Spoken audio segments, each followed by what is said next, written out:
রাজনীতিতে যে প্রচলন আমরা দেখছি এখন, সেই জায়গায় আমি ফিরতে চাই। আবার আমরা দেখলাম যে আব্দুল্লাহ মোহাম্মদ তাহের তিনি যে দাবিটি করেছেন যে ভারত সম্পর্কে ভারতের কাছে শর্তাবলী মেনে নিয়ে যে এসেছে, এরকম আমরা দেখলাম যে বিএনপি থেকে তিনটি শর্ত, লিখিত শর্ত, এ ধরনের কথা আমরা শুনছি যে তারা রাজি হয়ে এসেছে।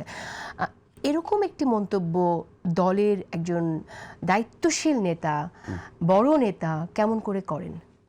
উনি বলছেন আনন্দবাজার পত্রিকার রেফারেন্স। আমি আনন্দবাজার সম্পর্কে অনেকবার বলি, এটা কিন্তু থিঙ্ক ট্যাঙ্কদের একটা মুখপত্র। এটা বিভিন্ন ভাষাভাষী থাকে, তো তার মধ্যে বাংলা ভাষাভাষীর অন্যতম হচ্ছে আনন্দবাজার পত্রিকা, এবং ওদের নিউজগুলি বাংলাদেশ সম্পর্কিত প্রত্যেকটা নিউজ টুইস্ট করে করে বিকৃত করে তাদের দিকে নিয়ে যাওয়ার একটা প্রবণতা।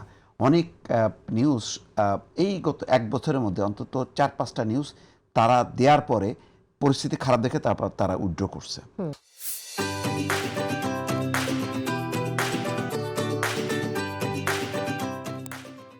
এই পত্রিকাকে আমি সেটা হচ্ছে যে শেখ হাসিনার সাথে যে ভারতের যারাই থাকুক দিল্লি সরকারের যে ধরনের চুক্তি হয়েছে, আনন্দবাজার তো সেগুলো নিয়ে কখনো লেখেনি যে এই চুক্তি করে সে তার ক্ষমতায় আসছে। সুতরাং এখন আনন্দবাজারকে ইউজ করা হচ্ছে। এই পত্রিকাটাকে আবার রেফার করতেছেন ডাক্তার তাহের, খুবই হাস্যকর।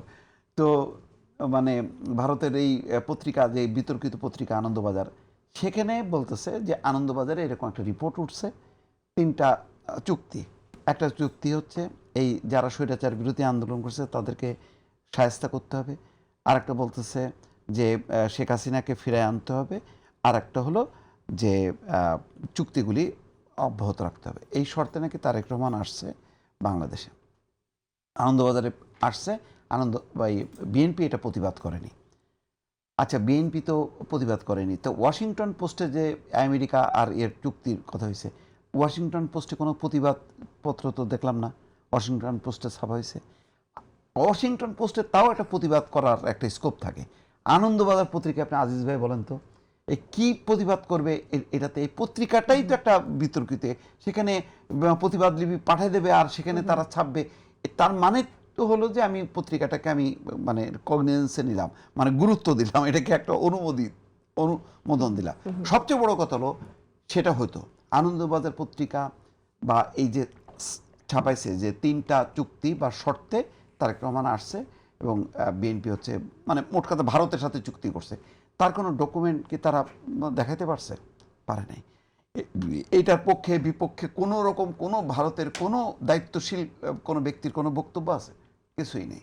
তাহলে এইরকম একটা ভুয়া খবরকে দিয়ে যদি করতে হয়, তাহলে তো প্রতিদিন বাংলাদেশের সোশ্যাল মিডিয়াতে যে ধরনের খবরাখবর অপপ্রচার, তাহলে প্রতিদিন তো তার ব্যাখ্যা দিতে হয়। তো এইগুলি এত খেলো, এইটা এখন মানায় না। এটা এক সময় ছিল গত 15 বছরে। এখনকার সময়ের আমরা প্রত্যাশাটা কি? ফ্যামিলি কার্ডটা, আচ্ছা এটা ফ্যামিলি কার্ডটা হয়েছে, এটা কিভাবে বাস্তবায়ন হবে, এটা আরও ব্যাখ্যা জানতে চাওয়া, কোনো কিছুই উড়াই দেওয়া না। কারণ ফ্যামিলি কার্ড, হেলথ কার্ড, এই সমস্ত কার্ড শেখ হাসিনা কি বাংলাদেশে বিধবা ভাতা চালু করেনি, মুক্তিযোদ্ধা ভাতা চালু করেনি, বয়স্ক ভাতা চালু করেনি? আমরা যদি নির্বাচনের আগে হয়তো বলা হয়তো দূর এগুলি বোগাস, তো এখন এটা বোগাস কেন? এই যে কার্ডের কথা বলা হচ্ছে, এগুলি কি উন্নত দেশগুলোতে নেই? তো উন্নত দেশগুলোতে যদি থাকতে পারে, তা আমাদের এখানে থাকতে পারবে না কেন? তো এগুলি উড়াই না দিয়ে বরং, তো জামাত ইসলাম বলছে না যে সোশ্যাল সিকিউরিটি কার্ড, তারা তো আনুষ্ঠানিকভাবে 5 তারকা হোটেলে আনুষ্ঠানিকভাবে বলছে যে তারা সবগুলোকে প্ল্যান ছিল, এরকম সমন্বিত, এক্স্যাক্টলি, হ্যাঁ, সবগুলো সমন্বিত করে তারা কার্ড। কিন্তু উত্তরাঞ্চলে যে আপনার শফিকুর রহমান বলতেছেন যে আমরা কোনো কার্ড হাতে নেই, আমাদের ভালোবাসার কার্ড আমরা বিশ্বাস করি, ভালোবাসার কার্ড আছে আপনাদের। আচ্ছা, সেই ভালোবাসার কার্ড নিয়ে আমরা ভালোবাসার কার্ড নিয়ে কথা বলবো। আমাদের কাছে কোনো কার্ড নেই, তাহলে ওখানে কার্ড ছিল, ওখানে তাহলে বলা হলো এটা কি টোটালটা ভোগাস?